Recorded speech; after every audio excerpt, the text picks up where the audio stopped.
7 বছরেও শেষ হয়নি তাহিরপুরের স্বপ্নের সেতুর কাজ।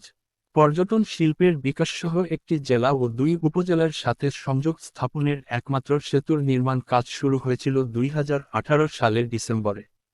30 মাস মেয়াদের এই প্রকল্পের কাজ শেষ হওয়ার কথা ছিল 2020 সালের মে মাসে। মেয়াদ শেষে এক এক করে 7 বছর পেরিয়ে গেছে, কিন্তু একটি সেতুর স্বপ্ন পূরণ হয়নি এক উপজেলার মানুষের। সুনামগঞ্জের তাহিরপুর উপজেলার জাদুকাটা নদীর উপর নির্মিত শাহ আরেফিন ও অদ্বৈত মহাপ্রভু মৈত্রী সেতুর কথা। নির্মাণ কাজ শেষ হলে এটিই হবে হাওড়ের জেলার সুনামগঞ্জের সবচেয়ে বড় সেতু।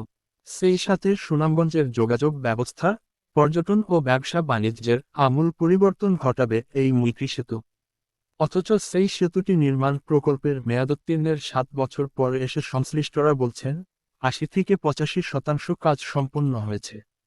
বাকি কাজ শেষ হতে বছরখানেক সময় লাগবে।